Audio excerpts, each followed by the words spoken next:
disebutkan dalam Al-Quran. Dia anggap kebahagiaan itu karena usaha kerasnya sendiri. Ketika sedih, dia menyalahkan catatan takdirnya. Inilah kondisi akhir zaman. Sebagaimana yang disebutkan dalam Al-Quran, ketika dia berhasil, ketika dia bahagia, ketika dia sukses, dia menganggap ini karena perjuangan dia sendiri. Namun ketika lagi sakit, ketika lagi sedih, ketika lagi banyak masalah, ia menganggap takdir Allah tidak baik. Nah, inilah kondisi akhir zaman. Allah titipkan kepada kita penyakit. Allah berpesan untuk kita taubat. Karena sakit adalah bentuk cinta kasih sayang Allah kepada diri kita. Karena boleh jadi adanya kesalahan yang terus kita lakukan, adanya dosa yang sering kita berbuat, adanya kesalahan yang kita lakukan istighfarnya jarang, adanya dosa sering kita perbuat, taubatnya belum. Allah tahu kesalahan dan dosa kita bisa berdampak buruk pada akhirat kita. Bisa berdampak buruk pada akhirat kita. Allah Maha Kasih, Maha Sayang. Allah nggak pengen kita sengsara di alam akhirat. Karena manusia diciptakan oleh Allah, ditetapkan sebagai penghuni surga.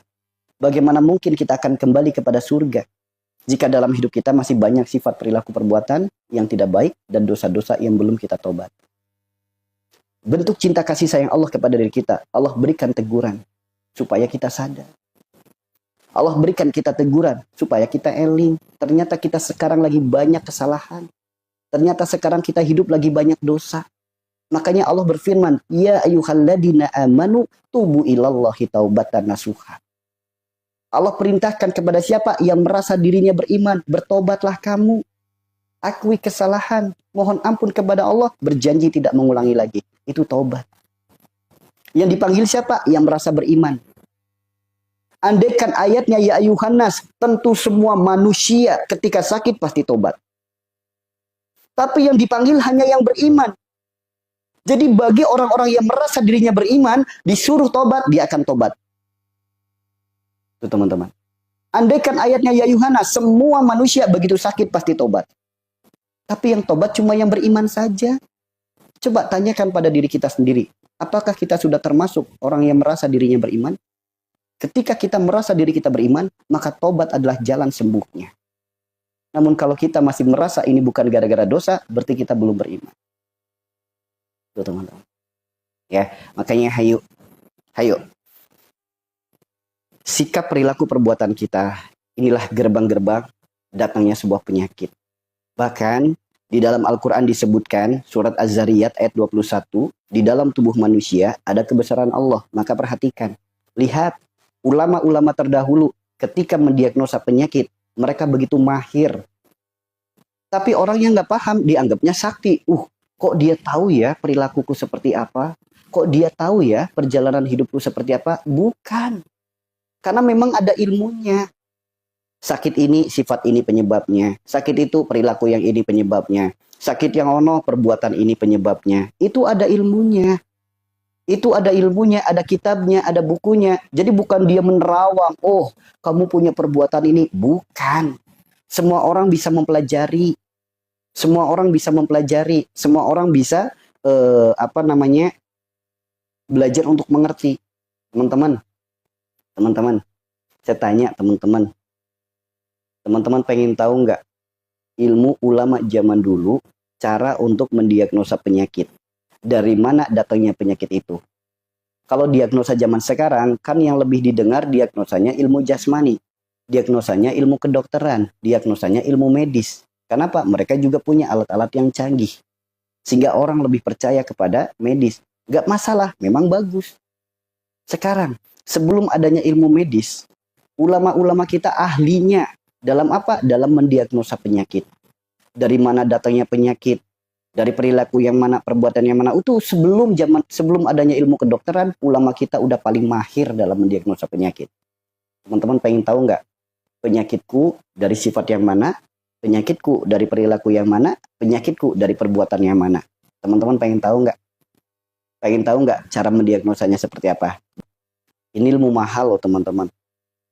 Ini ilmu mahal. Kalau sekolah mungkin udah kelasnya udah sampai ke doktor kali. Karena ilmu ini sangat luar biasa. Sangat luar biasa.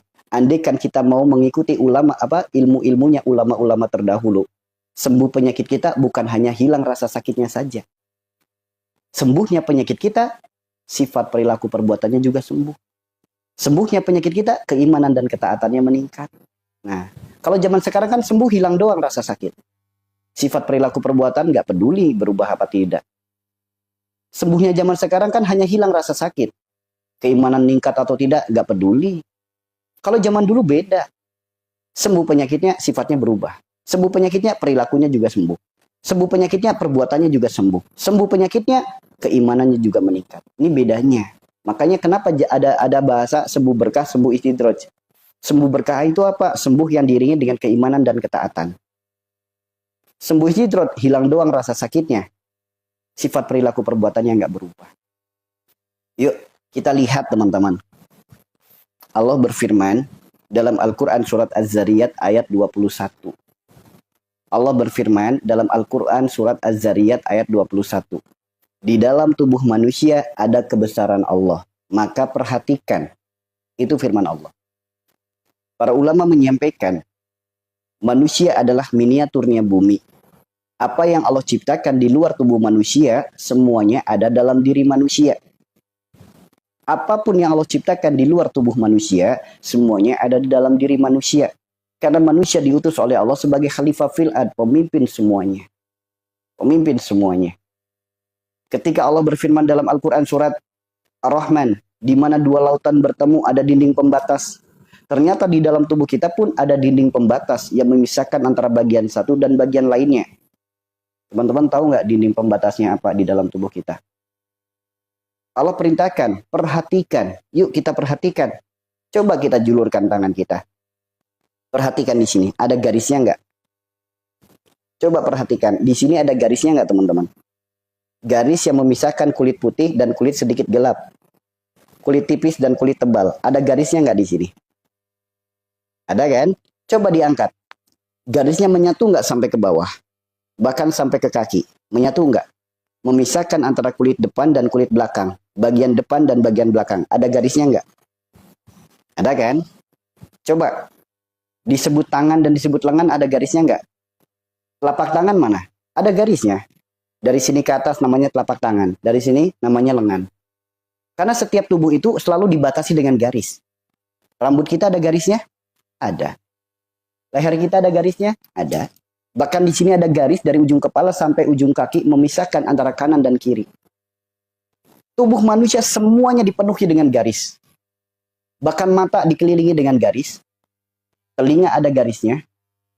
Semua tubuh kita ada garisnya. Jika kita mau menghitung garis di dalam tubuh kita, ternyata garis itu ada 114 garis. Sebagaimana 114 surat dalam Al-Quran. Coba teman-teman kalau lagi santai, teman-teman hitung garis-garis di dalam tubuh kita, ada berapa? Ada 114. Baik dari bayi baru lahir sampai kakek nenek, jumlah garisnya sama. Jumlah garisnya sama. 114 garis sebagaimana 114 surat dalam Al-Quran. Garis, yang pertama salah satunya yang memisahkan antara rambut dan kulit. Ini rambut, ini kulit, ada garisnya? Ada. Bagian depan disebutnya, ini metode diagnosa ulama zaman dulu ya. Depan disebutnya alam kenabian, belakang disebutnya alam kewalian. Di depan, wilayah rambut disebutnya Daud, mata Sulaiman, wajah yaitu Yusuf, mulut itu Khidir, ini Ismail, ini Musa, ini Ibrahim, ini Adam, ini Isa, ini Yunus, ini Lut. Bagian belakang ada 3 wilayah. Dari puncak kepala sampai belikat namanya Sidikin. Dari belikat sampai ke pinggang namanya Suhada. Dari pinggang sampai ke bawah namanya Solihin. Tentu adanya hal ini melalui riadoh yang sangat luar biasa ulama-ulama terdahulu. Maka dengan ilmu seperti ini, ulama-ulama terdahulu mengetahui dari mana penyebab penyakitnya. Dari sifat yang mana, perilaku yang mana, perbuatan yang mana. Karena garis-garis di dalam tubuh itu sesuatu yang sangat luar biasa andaikan kita mau mempelajari. Bahkan dalam dunia medis, garis-garis tubuh itu sesuatu yang sangat luar biasa. Dalam dunia terapi, dunia refleksi, dunia pengobatan alternatif, garis tubuh manusia itu sesuatu yang sangat luar biasa. Bukan dibaca garisnya, garis hidupnya akan seperti apa? Bukan.